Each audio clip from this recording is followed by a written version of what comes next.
Hi everyone, Aaron here for Zollotech, and today Apple released iOS 14.6 to the public. This is available to all iOS 14 supported devices and is available at the same time everywhere around the world.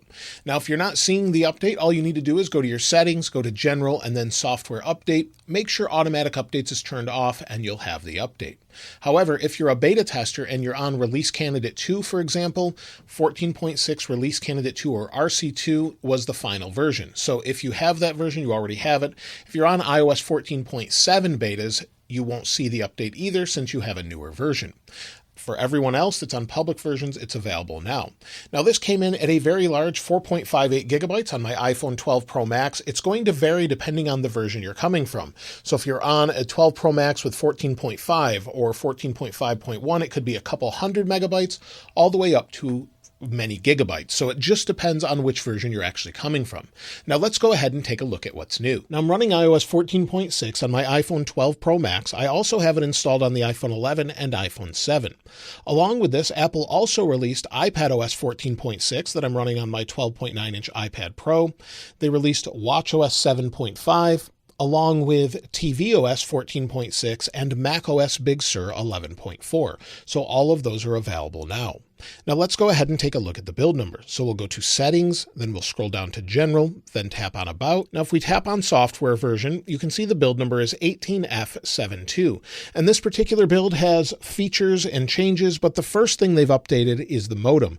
There's a modem update, so if you were having issues switching between 4G and 5G, for example, it should be improved for most people. I've seen improvements with iOS 14.6 betas, and at this point, I think it's much better for most people. Now, the first new feature that you can see has to do with Apple Music. So if we go into Apple Music, you can see there's an album here, and it says Apple Digital Master. Well, Apple announced that in the beginning of June, they're going to add Apple Lossless Music, or CD quality and better music to Apple Music at no additional cost. Where it says Apple Digital Master, you'll see it say lossless as Apple rolls this out to different albums. So that's higher quality audio than we're currently getting. And they also announced that there'll be spatial audio and Dolby Atmos as well. Now, unfortunately for the lossless audio, you cannot use your current AirPods Pro or AirPods Max, and that's due to a limitation with Bluetooth and the amount of data it needs to transfer. So maybe we'll see something in the future, but you won't be able to use that with your AirPods. You'll have to use an external DAC or digital to analog converter and separate headphones. That's pretty typical if you care about lossless. However, spatial audio and Dolby Atmos will be available to all AirPod models. So that will be nice, as well as many Beats as well with the different chipsets in them, the H1 chipset, for example. Now, another change they've made is in search. So if you go into search and then you scroll down to the fitness category, under fitness, you'll see some new featured playlists that were made by trainers, and that's based off of the Fitness Plus series. So there's some studio series with some trainers and different playlists they've made. So this is different to allow you to have something to work out to, or maybe you want to go for a run or just listen to something a little bit more upbeat. So there's some new playlists from your favorite fitness trainer. So that's new in music. Now, as far as settings go, there's some changes there as well due to the new update to music. So if you go into your settings and you scroll down to music, under music, at the top, you'll now see it says cellular data. You can allow it to download there. That's not terribly new, but they have updated this so that you can see there's more options for higher quality audio, for example. So it says cellular streaming. Tap on this and you have different quality levels. Now, as lossless becomes available, you'll see lossless show up here as well. So you'll have that option. And then they've rearranged settings a little bit more. So if we scroll down some more, you'll see under downloads, you have optimized storage like you did before, but now you also have download over cellular. So as long as you have the data available, you can download over cellular. So they've rearranged this a little bit and then added a couple of options. Now, another thing they've updated with music has to do with Shazam. Now, if you don't have the Shazam app, you can still identify music that's playing. So I'll go to my app library here, and if I type in Shazam, you'll see I don't have it. But if you add it in the control center, you'll have the icon for Shazam. So we'll tap on this and then we'll play a song, and it should identify and pop up an app clip the first time you open it to show you that you can install the different apps for Shazam. So that's what's new, is the app clip. So let's go ahead and tap on this. It identified the song, and if I tap on it, Give it just a moment here. We'll go home and it pops open an app clip talking more about Explore Your Song, or you can install the app from the App Store. So it will open up the new app clip. App clips was added some time ago in iOS, but now Apple's integrating it directly into the iPhone for its own apps as well. Now, Apple has updated an accessibility feature that's been there for some time, but there was one thing you couldn't do, which you can do now, and that has to do with rebooting your phone and using your voice to unlock it if you reboot it. So if you go into Settings and then you go down to Accessibility, go to Voice Control and turn on Voice Control, you'll get a little icon in the upper left showing that it's active. And if you reboot your phone, it may have been difficult before to unlock it without actually touching the phone. So let's go ahead and reboot the phone. We'll turn it off and then reboot it. Now the phone is booted up and I need to somehow unlock the phone. So you can talk to it using voice control. Let me show you how this works. Go home. Go home. Tap 1. Tap 2. Tap 3. Tap 4. And you'll see it unlocked and went home. This is great for those using the voice control feature that need a little extra help if they can't tap the phone directly. Now you can actually fully control it, even if you reboot your phone and install an update, for example. So this is great to see them update this and enhance voice control even more.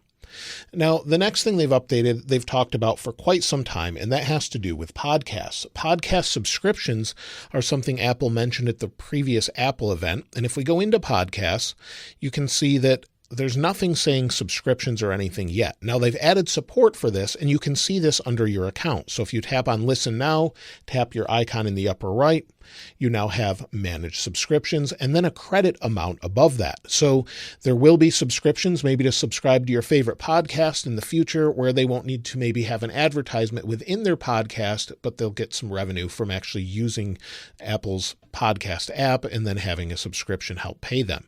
So this is something we'll probably see more about in the future, but it's something they've added support with iOS 14.6. Now, the next thing they've updated in podcasts has to do with consistency across the platforms, such as with music and podcasts and their different apps.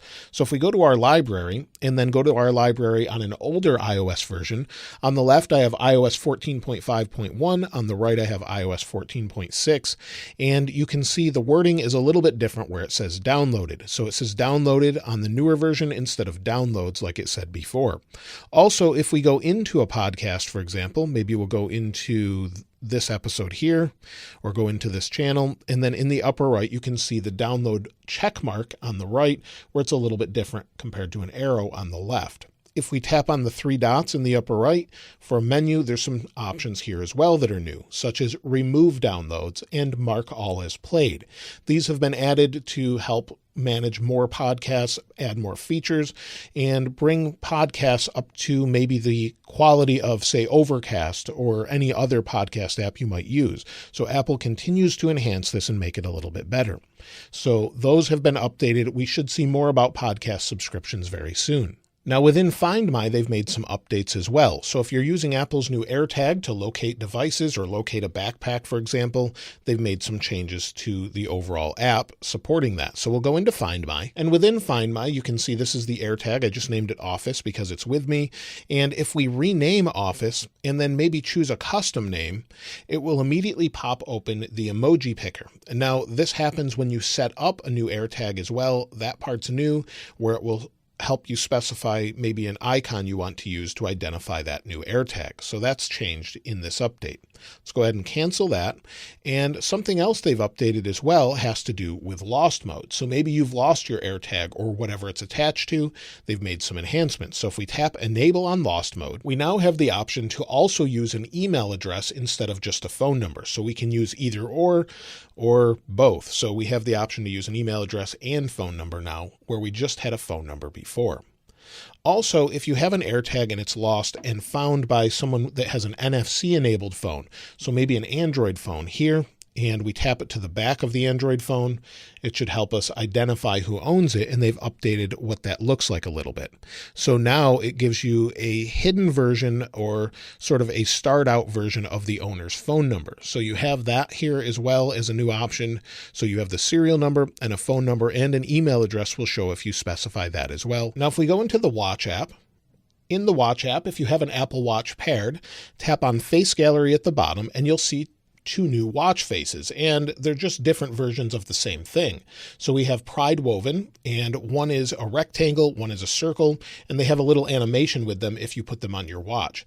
These are to go along with the new Pride watch bands they introduced. So they introduced a new nylon woven watch band as well as a Nike one as well. So you have these new watch faces available now. Now, if you open the TV app, there's a new splash screen as well. So if you go into TV, and the first time you open it, you'll be greeted with a splash screen that says Apple Originals, watch exclusive shows and movies, new originals every month, and then Apple TV channels. Pay for just the channels you want, share with up to 6 family members. So that's just a new little splash screen that pops up. You may also see one in the podcast app and the App Store itself. So some people saw that before. You may see them there as well. Now, if you have an Apple Card, and you can see this is my Apple Card and it's stained a little bit from my wallet, but if you have an Apple Card, Apple with iOS 14.6 adds support for Apple Card family.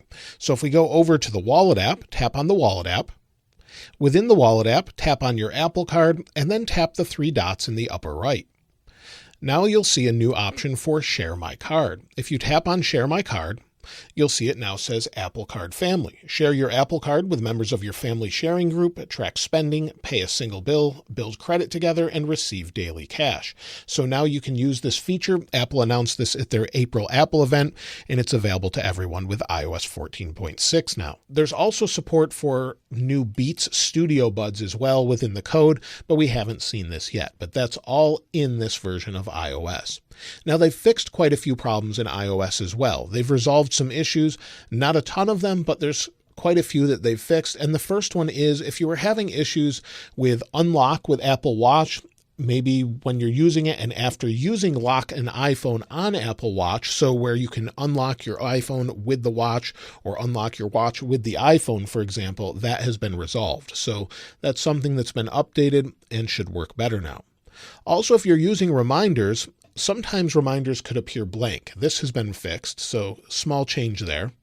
And then if you're using the call blocking feature, maybe in the phone, you're using call blocking and the option just disappeared, it should now be there properly. So for some people, it just wasn't showing up properly.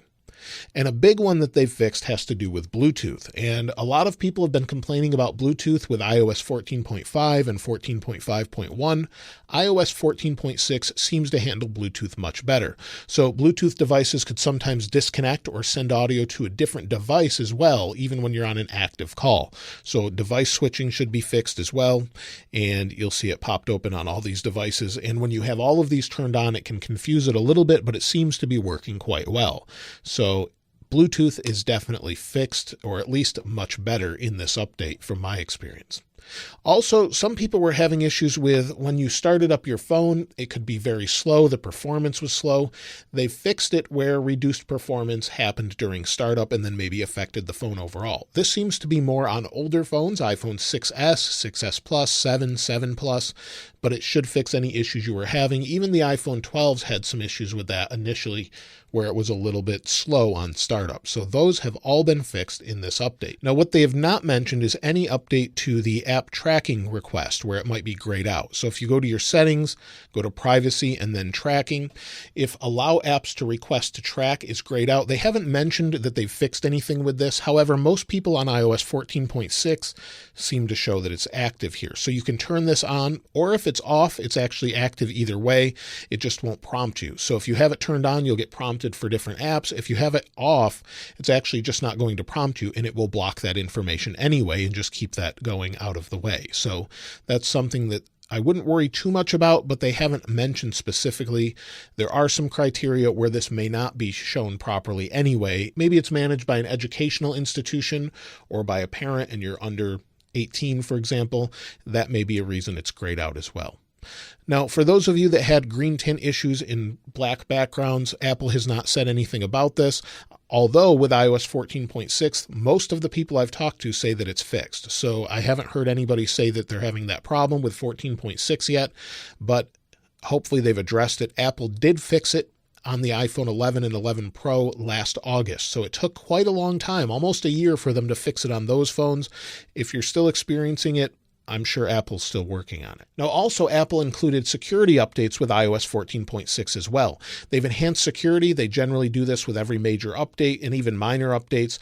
And if you want to see all the details about that, I'll link in the description where Apple has a support document where it talks about their Apple security updates as well. So if you want to see that, I'll link this. You can scroll down and see all of the security updates and everything they've enhanced across iOS and iPadOS and even other operating systems and older versions as well. Now, as far as iPadOS, well, all of the changes I mentioned already with iOS 14.6 carry across to the iPad. So with iPadOS 14.6, for example, if we go into podcasts, go to my library, you'll see it says downloaded, just like it does on iOS 14.6. So all of those changes carry across with subscriptions and more. The same is true with TV, for example. Any changes with the splash screen and everything there carries across to iPadOS. For all of the new features and things we're waiting for iPadOS, you can expect those with iPadOS 15. I would not expect any major changes until then with the iPad. All of the same changes just apply with iOS and iPadOS. Now, as far as my battery life on iPadOS, well, I've talked about this at length in the past. I completely restored my iPad and then it still had poor battery life. So I don't think this is an issue with iOS, rather something going on in the background from restoring over and over and over. I'm getting about 5 hours of screen on time, which is half of what I should be getting, and the battery health on my iPad using an external app actually shows it's over 95% battery health. So it shouldn't be a problem there. Hopefully it will just be fixed once I completely wipe it. So it seems to be an issue on the iPad for me, but iOS 14.6 seems to be okay. So if we go into settings and then we scroll down to battery, we'll go to battery health and you'll see my battery health is at 100%. Now, this is a phone that I used every single day since it came out. I charge it every night wirelessly using MagSafe fast chargers, and I've had no issue whatsoever. I charge it while driving in the car as well. And those who are concerned that iOS updates decrease battery health, it's actually not decreasing it. It's just rechecking the physical capability of the battery. Batteries degrade over time naturally just from use, and it's checking what that is. So if it's going down, it's not a concern. It's just rechecking it. And 80% after 2 years is normal. However, if you have an iPhone 11, you may get a message that says your battery health reporting system is recalibrating maximum capacity and peak performance capability. And this process could take a few weeks. Some people that have seen this recalculate, it would go up. If they had 98%, it might go to 100. Some people have seen it go down as well, but it's actually more accurate, specific to the iPhone 11, 11 Pro, and 11 Pro Max. Now, as far as overall battery life, well, we'll take a look at the different versions I'm running, and generally I'm getting about 8 to 10 hours of screen on time. So if you look at this day here, 2 hours and 44 minutes of screen on time, 3 hours and 39 minutes of screen off time, generally playing music or something like that in the background. If you see the amount it used, it's a little bit over 25%, maybe 30 to 40% of the battery life. It depends day to day. So this day I used 75% of my battery and had 4 hours and 38 minutes of screen on time, 4 hours and 19 minutes of screen off time. And that was using a lot of music and things playing in the background, which can use battery as well. Most people are saying 8 to 10 hours of screen on time, and most people are saying they get better battery life than iOS 14.5.1 in general. So it seems to be a pretty decent update that way. As far as performance overall, well, I already mentioned they did fix an issue with that. So maybe your phone was a little bit slow on the previous version. iOS 14.6 seems to resolve that for most people. So whether that be in games or on an older phone like this iPhone 7, if we go into Minecraft, for example, let me just show you if it's smooth or not. We'll hit allow here. You'll see Minecraft is loaded and frame rates appear to be pretty smooth. So as I walk around, things seem to be pretty smooth. And one thing I am noticing is the back of the phone is getting a little bit warm. That's completely normal when it's processing heavy tasks or intensive things such as games, for example. So it's getting a little bit warm. It's not super hot, and it should be okay compared to 14.5.1, which was getting very warm for many people. So the overall temperature of the phone seems to be normal when I'm using this game, for example. So it seems much better than it was before.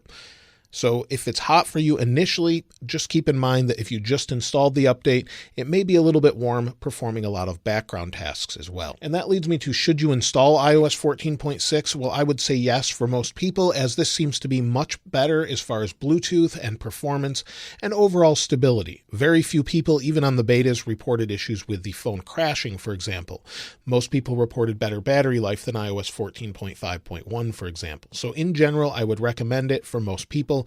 I don't think it's a concern updating. I think you'll be happy with the overall performance. And like I said, give it a few days if it seems to be warm or the battery life isn't great. Usually it has to complete a lot of background tasks overall before you can actually have it running at peak performance. So that's it for iOS 14.6, a lot of new small features and some bug fixes and security updates as well. Now, of course, we have iOS 14.7 betas out right now, and on June 7th at the Worldwide Developer Conference, or WWDC 2021, we'll see iOS 15 for the very first time, and that's where we should expect all the new features. So whatever Apple's coming up with next, that's where we'll see it. So we'll have iOS 15 Beta 1 along with iOS 14.7 betas, and we'll have iOS 14 versions all the way up until September usually, when there's a new iPhone released. So along with the new iPhone release, that's when you can expect iOS 15 to release to the public. So if you're looking forward to that, we'll see some new features, but we'll have beta versions of that until September. So there should be a lot new there, and we'll see that in a couple weeks. Now, if you found anything else new that I didn't mention in the video already with iOS 14.6, I'd love to hear from you in the comments below. And if you'd like to get your hands on this wallpaper, of course, I'll link it in the description like I normally do. If you haven't subscribed already, though, please subscribe. And if you enjoyed the video, please give it a like. As always, thanks for watching. I'll see you next time.